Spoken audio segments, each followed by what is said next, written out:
नमस्कार दोस्तों स्वागत है आपका आपके अपने YouTube चैनल CSC इन्फॉर्मेशन में। तो आप देख रहे हैं दोस्तों हरियाणा बुढ़ापा पेंशन जरूरी सूचना। जी हाँ, आज हो चुकी है 7 फरवरी 2026 और बहुत से ऐसे पेंशन धारक है, चाहे वो बुजुर्ग यानी बुढ़ापा पेंशन उनको मिलती है, विधवा दिव्यांग है जो उनकी पेंशन है वो कट चुकी है, विभाग के द्वारा रोक दी गई है। अब क्या क्या कारण हो सकता है अगर काट दी गई है, अगर कारण में उनको पता है तो उसका सॉल्यूशन कैसे हुआ, यानी कैसे वो दोबारा से अपनी पेंशन है वो शुरू करवा सकते हैं। पूरी इन्फॉर्मेशन जानकारी इस वीडियो के माध्यम से विस्तार से मिलेगी। अगर जानकारी दोस्तों अच्छी लगे चैनल को सब्सक्राइब करना ना भूलें और वीडियो को लाइक और शेयर जरूर कीजिएगा। तो आइए दोस्तों शुरू करते हैं आज की वीडियो। हरियाणा में वृद्धावस्था पेंशन यानी बुढ़ापा जो पेंशन है उसका लाभ ले रहे हजारों जो बुजुर्ग है उनको झटका लगा है। सामाजिक कल्याण विभाग के द्वारा प्रदेश भर के करीब 66,000 जो लाभार्थी है उनकी पेंशन है वो पिछले महीने रोकी गई थी। विभाग के द्वारा फैमिली आईडी के साथ रिकॉर्ड है वो मिलान के बाद आयु यानी एज या फिर वार्षिक जो आय इनकम है उसमें जो भारी विसंगतियाँ हैं उसमें पाए जाने के कारण ये ठोस कदम है सरकार के द्वारा उठाया गया था। अब पेंशन रोकने के क्या कारण है? बड़े कारण तो 2 बड़े कारण है विभाग के द्वारा जांचने के बाद सामने आए हैं। पहले है उम्र का फर्जीवाड़ा या गलती। जांच में पाया गया है कि कई ऐसे लाभार्थी हैं जिनकी वास्तविक आय 60 से कम है, जबकि मेडिकल सर्टिफिकेट के आधार पर पेंशन है वो शुरू करवा दी गई है।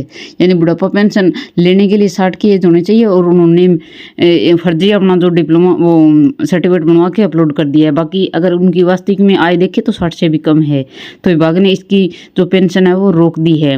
दूसरा इनकम है उसका भी उल्लंघन हुआ है। बहुत सारे ऐसे पेंशन धारक है जिनकी वार्षिक आय वो 3 लाख रुपए से अधिक पाई गई है, फिर भी योजना का लाभ वो ले रहे हैं। तो 37,000 के बाद अब 66,000 पर गाज वो गिर चुकी है। यानी पहले भी विभाग के द्वारा 37,000 लोगों की पेंशन वो रोकी थी। ताज़ा रिकॉर्ड अगर मिलान किया गया तो 66,000 नाम इस सूची में जुड़ गए हैं। टोटल लाभार्थी के मोबाइल पर संबंधित मैसेज भी भेजे जा चुके हैं कि उनकी पेंशन विभाग के द्वारा रोक दी गई है। बुजुर्ग समाज कल्याण विभाग के दफ्तरों के चक्कर है वो काटने को मजबूर है। यानी बार बार चक्कर लगाए जा रहे हैं कि उनकी पेंशन क्यों कटी है, आखिर उनकी पेंशन उनके अकाउंट में क्यों नहीं आ रही है। अब सुधार का अंतिम मौका यही है कि विभाग ने मोहलत दी है कि जो बुजुर्ग उनको राहत है जिनकी पेंशन रुक चुकी है, अगर उनकी उम्र सिस्टम की गलती के कारण गलती से अगर दर्ज की गई है, उनकी जो एज है यानी उम्र अगर 60 से ज़्यादा है और गलत उनके साथ तरीके से अगर कटी है तो ऐसे लाभार्थी अपने आयु का जो संबंधित जो भी दस्तावेज है जैसे कि जन्म प्रमाण पत्र हो, स्कूल का सर्टिफिकेट हो, ये दस्तावेज लगा करके और पेंशन दोबारा अपने चालू करवा सकते हैं, शुरू करवा सकते हैं। तो ये जो थे सुधार का जो अंतिम मौका ये बुजुर्गों के लिए, अगर ऐसा नहीं करते तो उनकी पेंशन अपने आप कभी नहीं बनने वाली है। अब है कि इस महीने जिन भी बुजुर्गों व्यक्तियों की पेंशन रोकी गई थी विभाग के द्वारा, तो सबसे बड़ी अपडेट यही है कि वो बुजुर्ग जिनकी पेंशन रोकी गई है एक बार अपनी डेट ऑफ बर्थ है उसको वेरीफाई जरूर करवा लें, तो जो पेंशन होल्ड है या रोकी गई है वो दोबारा से आनी शुरू हो जाएगी। और अपने जो बर्थ सर्टिफिकेट है या फिर 10वीं मार्कशीट या फिर 2017 से पहले का बना वोटर कार्ड है, इसी अपनी एज है उसको वेरीफाई करके आप दोबारा पेंशन को चालू करवा सकते हैं। दूसरी बात ये है कि जिन बुजुर्गों की व्यक्तियों की जो पेंशन रोकी दी गई है वो एक बार बैंक में जाकर भी अपने बैंक खाते को KYC जरूर करवा लें। बैंक खाता अपना फैमिली आईडी में चढ़वाएं, उनकी पेंशन आएगी।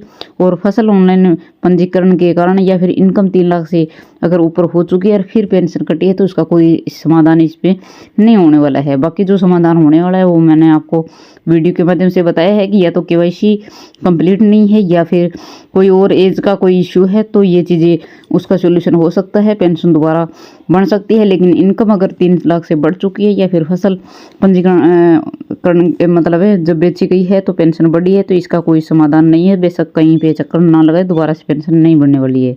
तो आज पेंशन से जुड़ी जो भी अपडेट जानकारी आई थी वीडियो के माध्यम से आपको विस्तार से जानकारी यहाँ पर बताई गई है। दोस्तों जानकारी अच्छी लगी चैनल को सब्सक्राइब करना ना भूले और वीडियो को लाइक और शेयर जरूर कीजिएगा। धन्यवाद।